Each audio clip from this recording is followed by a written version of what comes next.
afternoon, everybody. So welcome to yet another episode of Marketing Demystified. And I'll give a brief about why this initiative and what we are trying to achieve here. So all of us as marketeers have done an academic understanding or a learning in schools and colleges. And then we went to join industry as marketeers, and we found out in the initial years of our journey and all throughout that both the marketings, although the genesis of both the marketings has been same, but the concepts differ as and when they are practiced or as and when they are put into the practice. So I and Vikesh, when we were brainstorming, we decided that there should be an initiative where we have experts from academics and industry coming together on a platform where they share their experiences, where they enlighten us as to how the concepts change when they are actually implemented in the industry. And hence this initiative was formed. Today in this episode, I have with me Rajesh ji and Professor Rituparna Basu, two of very esteemed and known personalities in the field of marketing, who are going to discuss on the topic today, which is brand building in the age of evolving media. And let me quickly introduce myself. I'm Harpreet. I take care of marketing at Kangaroo Group. I head marketing for them. I'm a seasoned marketer with about 20 years of experience. And I have worked with various organizations in my earlier roles, LexisNexis, American Express, HCL, and IBM, and so on and so forth. I will ask, or I request Vikesh Dhyani to kindly introduce himself. He is going to be my co-host on this show today. Thank you, Harpreet. Hi, my name is Vikesh Dhyani. I am co-founder, director, and publisher at Oakbridge Publishing. I am largely a publishing and information solutions person. I've worked for about 24 years in different companies like Tata McGraw-Hill. Back then, it used to be known as Tata McGraw-Hill. It's McGraw-Hill Education now, and Pearson Education, across diverse set of roles in sales and marketing. Thank you. Sure, thanks, Vikesh. Rajesh ji, a quick introduction from you. My name is Rajesh Srinivasan. I am a founder of a boutique marketing strategy consulting firm called Mindful Marketing. I consult small and medium business owners and growing businesses on marketing strategy and brand building. I primarily work with entrepreneurs and founders. So I'm an author of 2 books called Mindful Marketing and Growth Nuggets. I'm in the process of launching my 3rd book. So my another profession which is linked to my strategy consulting is speaking. I deliver keynote sessions for corporates and do workshops for them, particularly on modern marketing. I live here in Chennai along with my wife, Shivapriya. And my son just completed his 3rd year BBA. We are a small farm, we are a very small family living here in Chennai. Sure, thanks, Rajesh ji. Professor Basu, kindly introduce yourself. Thanks, Harpreet and Vikesh, for inviting me to be on your channel. To introduce myself, I am Dr. Rituparna Basu, and I'll keep my introduction very short and very simple. I am currently serving as Associate Professor in the area of marketing at International Management Institute, Kolkata. I have been with IMI for almost the last 10 years. It has been a decade-long journey with IMI, and almost I have been in academia for about 18 years now. Before academia, I was a sales and marketing professional working for media companies. So it was a transition quite early in my life, in my career. And I went to IIT Kharagpur to do my PhD, and I'm very passionate about teaching as well as doing research, because I feel that as an academician, you need to be a lifelong learner. If you can learn well, then only you will be able to deliver well. And more importantly, one of the reasons which drove me to a career in academics is my lifelong opportunity to learn, because I also keep learning in the class. So a lot of things which we talk about in the class, I also bring back a lot of learnings from the class. So that's about me. Thank you very much. Sure, thank you so much. That was, I think, so I will keep noting down my key takeaways. So that's the first key takeaway already, that to do something, you need to be a lifelong learner. So that's something, yeah. So we will start the discussion. So like I said, the topic for today is brand building and brand resonance in the age of evolving media. So I will request Professor, I'll start with Professor Basu. So Professor Basu, what do you understand by brand building as a concept? What do you understand by brand resonance as a concept? Yeah. For that, I have a couple of slides which I think I would like to share. Sure. Put the slide on. You need to, it's disabled. So it is enabled now. Okay. So, yeah. Since Harpreet wanted some theory to be covered, so I have a couple of slides to just please her. That's the start of marketing. Value proposition. We are always building our value proposition, and we are trying to deliver what is expected. So that's the first learning in any marketing class. You should know about what your customers need, their want, and their desires, and try to build something, build a brand, build a product that matches those expectations, and sometimes even supersedes those expectations. So in very brief, we will touch upon as to what is the significance of brands, what's the big deal about brands. So if you look at modern day branding, it actually originated much early in civilization. Maybe I'm not sure about the date, but it should be something as early as 15th century, when cattle were branded or marked to identify their ownership. What emerged as modern day branding is far more sophisticated than branding of cattle, which happened many years back. Branding is now a means of competitive positioning that I think we all understand, that has the potential to make or even break a company. Now, I am very tempted to quote Theodore Levitt. He's the proponent of marketing myopia. But here he doesn't talk about marketing myopia. He just talks about how things are changing and how we need to look at marketing from a different perspective. And he puts very succinctly about what the whole idea of branding would entail. So he says,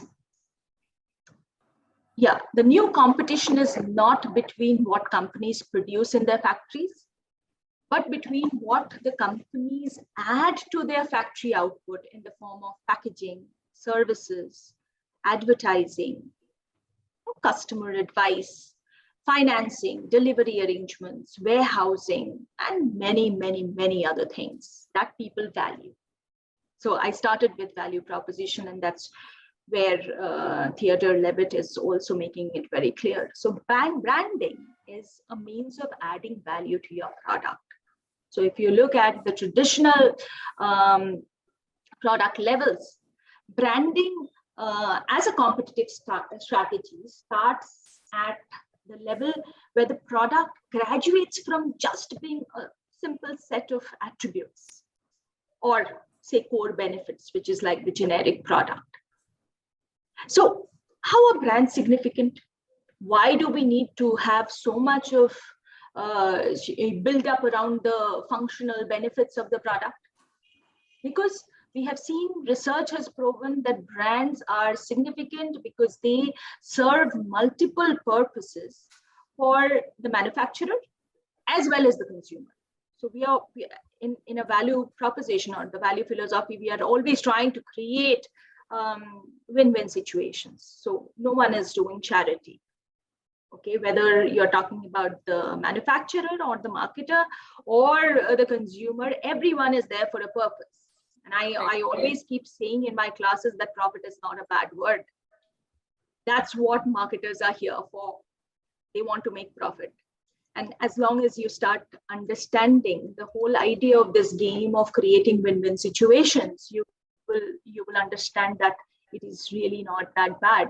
If you do not earn profit, how will you sustain yourself? And if you don't sustain yourself, how will you keep serving the people with the value they want? So brands are a significant function, or brands are a significant component of any product marketer, which gives value to not just the manufacturer, but also the consumer. For the manufacturer, it can serve as a signal of quality, a source of competitive advantage, sometimes financial returns, and of course, a legal recognition to protect your product, your offer from that of your competitors, or maybe a legal protection of your uniqueness of the product or your USP. For the consumer, it serves the critical informational and cognitive roles that makes a product invincible and sustainable in the marketplace. Now, given all these, we totally understand, the first thing that we need to realize is products and brands are not the same. Products could just be a starting point, whereas brands are what makes products sustainable in the market. If you look at the American Marketing Association definition of brand, a brand is a form of a logo, or sign, symbol, or design, or a combination of them, intended to identify the goods and services of one seller or group of sellers and to differentiate them from those of competition. Now, in 2017, I wrote this case on, which is available on IB Publishing on Club International Private Limited. It was it was talking about the luggage industry in India, and we saw that there are so many players in the Indian market, right? The competitive scenario in the Indian market, especially if you're looking at luggage, it's not just about organized competitors, there are unorganized players. Now, what can actually make a product of Club sustainable in the long run is how it brands itself. So a brand is definitely more than a product, because it can have dimensions that differentiate it in some way from other products designed to satisfy the same needs. In the luggage industry, if you're talking about, everyone is making, if you look at the Chinese market, Chinese products, if you look at the counterfeit market, if you look at the gray markets, if you look at unorganized players who are available in our so-called, new market in Calcutta or Linking Road in Bombay, they are also selling luggage. But how does a club get differentiated from those offers? It is the significance of the brand Club that helps it differentiate from other products. Now coming to, what makes a strong brand. Here, I would like to illustrate the very recent case of Carva, which was launched in May 2017. Carva, manufactured by a company which had 100 years of legacy in music and entertainment industry, which was facing a lot of problem because of the changing dynamics in the industry, because music and entertainment was becoming more of a declining kind of a product because of the advent of new media and everything. And this case talks about the huge branding effort that Saregama took to bring back a nostalgic product and to develop a nostalgic product, to actually market it and make a turnaround possible for Saregama. Now, how to build a strong brand? I'm not going to get detailed, get deeper into the case, because I want to keep it very short. I would also like to listen to Rajesh ji. Building a strong brand has 4 very important components. First, it should start with ensure consumer brand identification and association, mapped to a specific product class, product benefit, customer need. Carva was actually meant to be a product which would serve the music and entertainment industry in India in a consumer goods domain, right? Establish brand meaning. Very, very distinctly, Carvaan was marketed as a product which was meant for the 40 plus crowd in India, but which was to be bought by the younger generation as a gift for those 40 plus. Very strategically linking of tangible and intangible brand associations that Carvaan created. That helped it elicit customer responses, which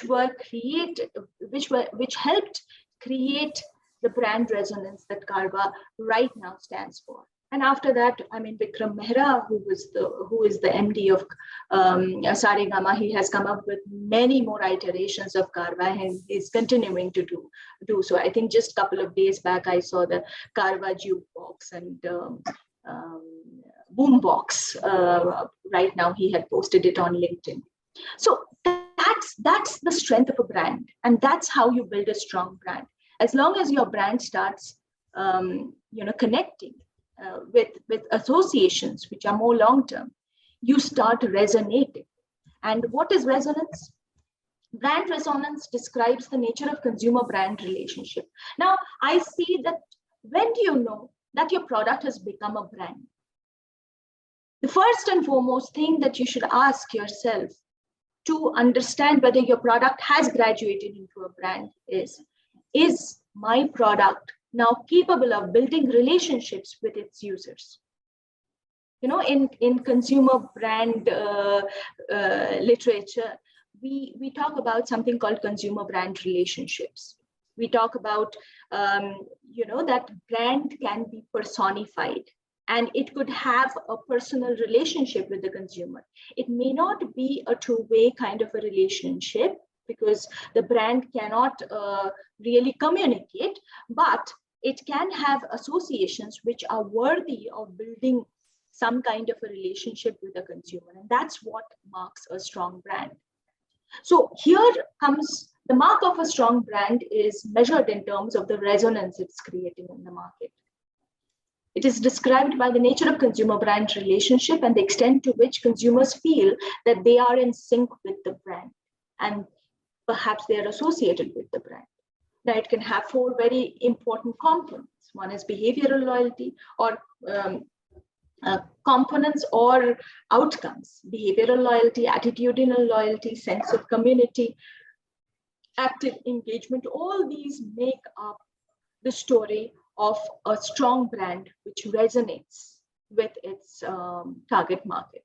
So in this era of new media, with new digital forms of media rising, brand resonance is taking a totally different kind of a vehicle to really build associations with the brand.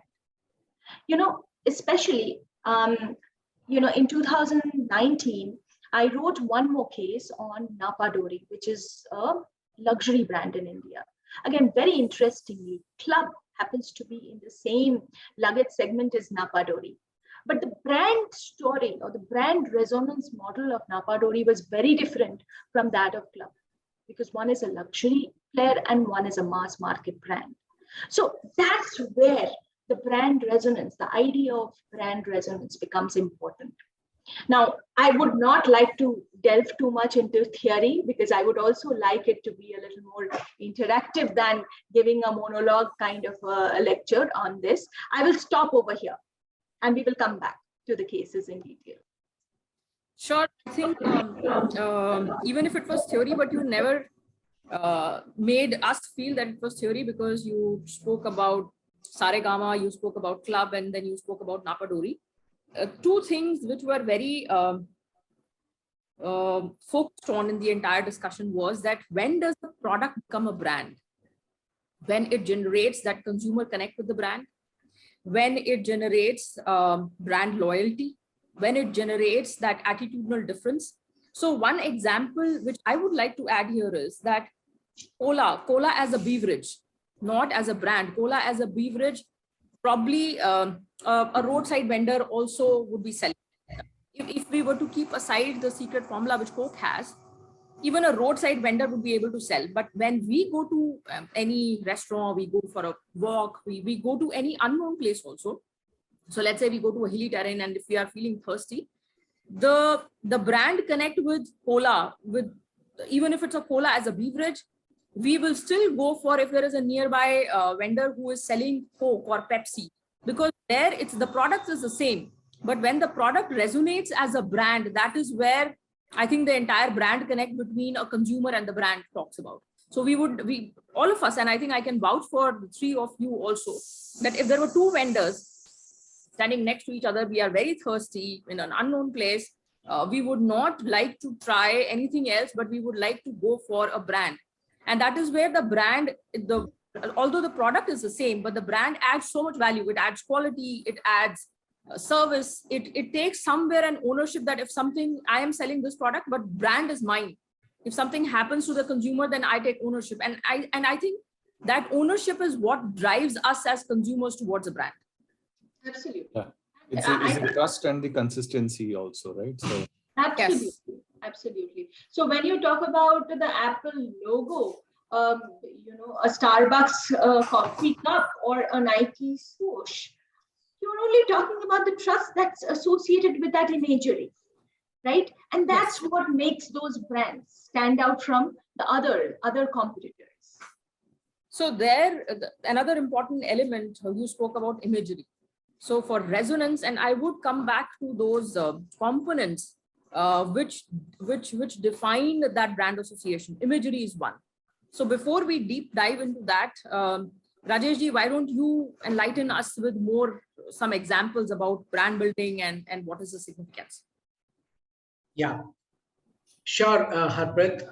First of all, I truly appreciate Dr. Basu for sharing her insights. Wonderful. At a conceptual level, thoroughly resonated with me. So to me, branding, before entering into what branding is all about, we humans, when we see what we buy on day in and day out and what we do on social media, I thoroughly understood one thing at a psychological level. Human beings are meaning seekers. We don't just buy products and services for the sake of buying it for its very basic functional level. We wanted to showcase us differently to the world. It could be the way I see the world could be through my culture, through my status, through my beliefs. A lot of other things plays a role when it comes to meaning for me as an individual, right? Let's take Coca-Cola as an example, which you have cited. Coca-Cola nicely understood that they are just selling a carbonated drink, which is nothing but a commodity. But what I buy as a customer is I buy happiness from Coca-Cola. So I derive that meaning of happiness from Coca-Cola. Nike sells just shoes. It's a commodity. It's available everywhere. But they have nicely engineered the hero's journey storytelling framework into that. And in all their advertisements, they never talk about shoes. They never say that we are selling the functionalities of their shoes. They sell athleticism. They stand for athleticism. They have a culture around athleticism. So to me, good brands have two components. One is relevance, how relevant the brand is in the lives of customers at a deep level, much deeper level.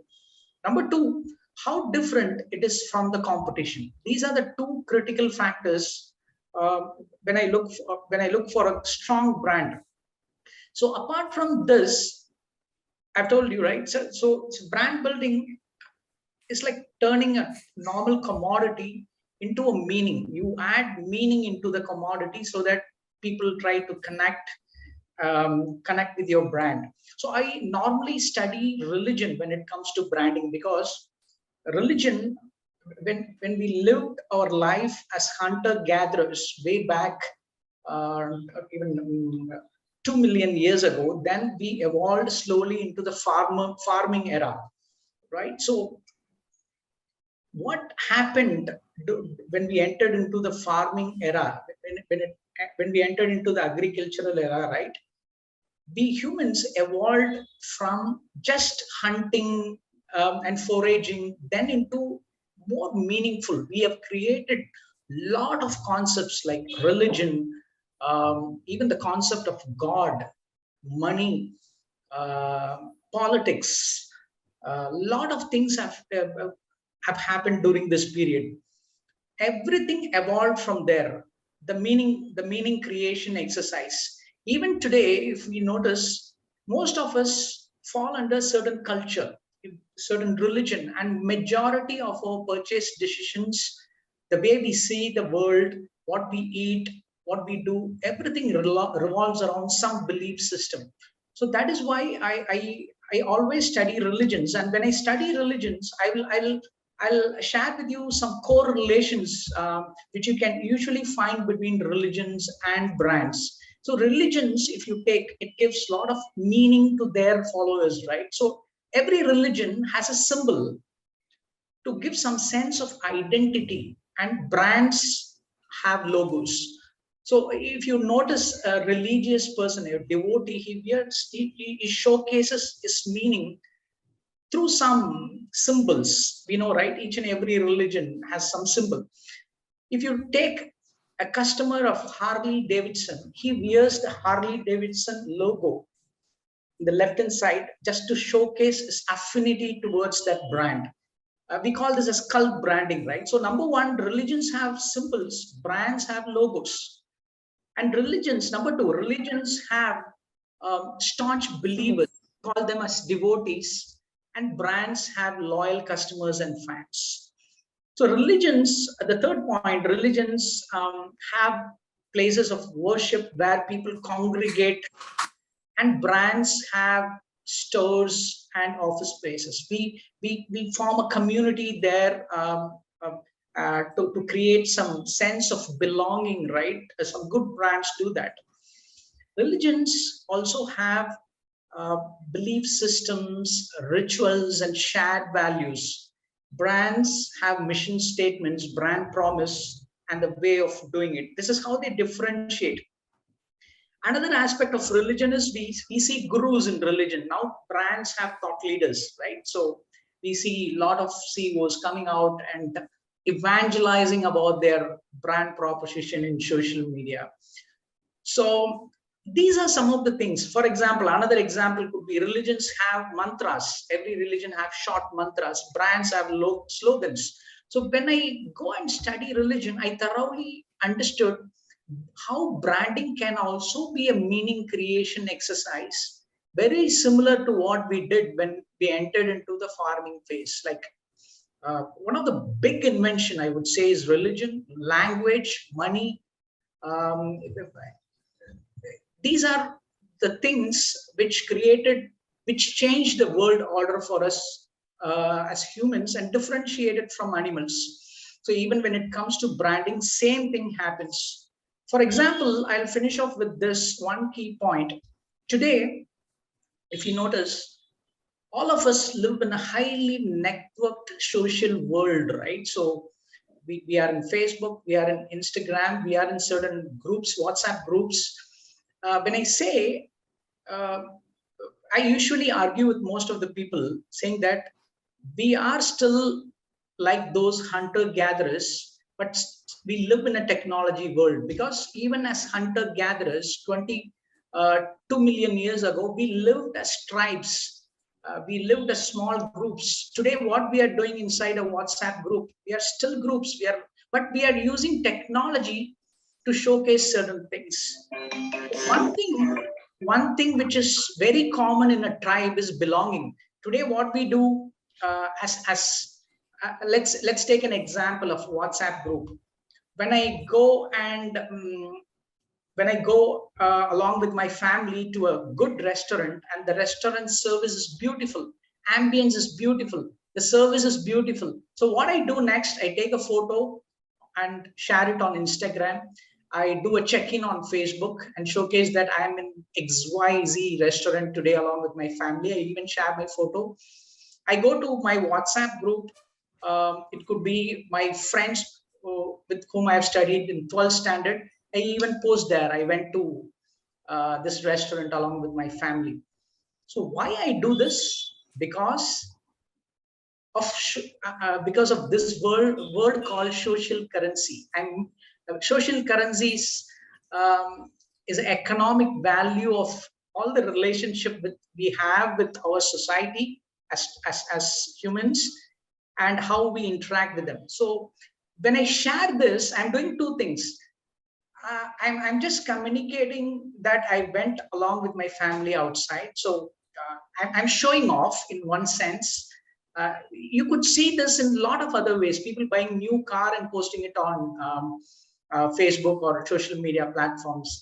Even Royal Enfield, I could see a lot of people posting in recent days, particularly those millennials posting about their new product purchase and experience. So how it affects branding?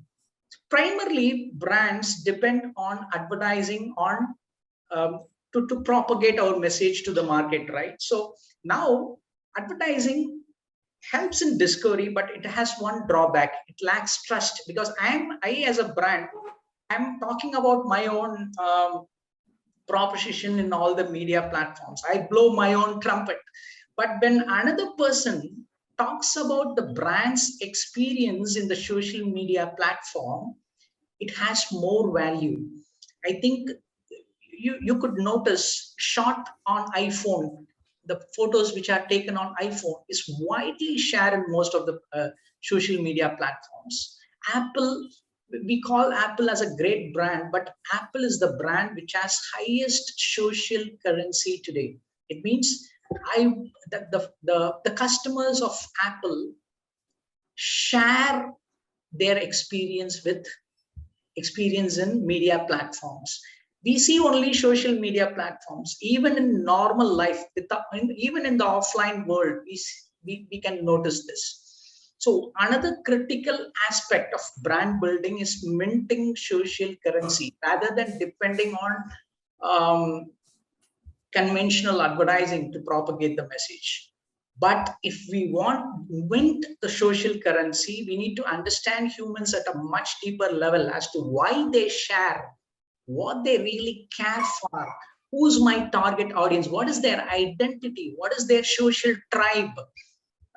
And I think Apple has understood this and they're doing a great job. Even a lot of brands we could see today, I really don't know whether they intentionally do it, but we as humans today wanted to share most of our experience in social media, and alongside the brand is also getting promoted. And I believe humans believe in other humans rather than advertising. That's the power of word of mouth, right? So the key aspect which has evolved in brand building is social currency. Right. I think, thanks, Rajeshji. So before we move forward, I will summarize what we have discussed. So there were very few powerful words with Professor Basu used, and then you also used. So brand building, since the topic is around brand building, there are words like resonance. There are words like consumer connect. There is word like community. There are words like tagline. There are words like loyalty. There are words like imagery. There are words like association with the brand. There are words like feelings. There are words like judgment. There are words like a brand performance. There are words like trust and credibility of a brand. There is a concept which we discussed that a brand is much more beyond the product. So this is what all entails a brand, right? And before I move on to the next topic or carrying the discussion forward, Rajeshji was very right when he said that in this age of evolving media, brands like Apple, brands like Starbucks, they have used this concept of user-generated content, the use of social currency, because like he said that we want meaningful conversations. We want meaning to be derived with whatever we are doing. And of lately, because we are connected on social media, the connectivity has increased so much in this age of evolving media that whenever we have a good or a bad experience with a brand as a consumer, we want to share it, not only with the brand with which we are connected as a consumer. So there is a brand consumer connect, but also consumer to consumer, where we want to share what we have experienced. Thank you for watching episode 3, part 1. We had a fabulous discussion with Professor Rituparna Das and Rajesh Srinivasan. Few of the things we understood in this discussion are: what do you understand by brand building as a concept? Significance of brand and what is the big deal about them? What do we understand when we say that there is a difference between product and brand? Marketing myopia as a concept by Levitt. Branding as a concept of adding value to products. What makes a strong brand? So we looked at the example of Saregama. What is brand resonance in terms of consumer brand relationship, brand personification? Some of the things which can be used to measure the brand effectiveness could be loyalty, attachment, engagement, sense of community, sense of trust. Good brands generally have two components: a discussion on that, which is relevance and differentiation from competition, social currency, and that concept being used increasingly by brands such as Apple. How can user generated content be used for meaningful conversation? Resonance, tagline, imagery, connect, association, feeling, judgment, trust, credibility are some of the keywords which go a long way in defining a good brand. So we will share with you part 2. Keep watching the space. And in case you like the content, so stay tuned at Marketing Demystified and like, comment, and share for the benefit of broader audience. Thank you.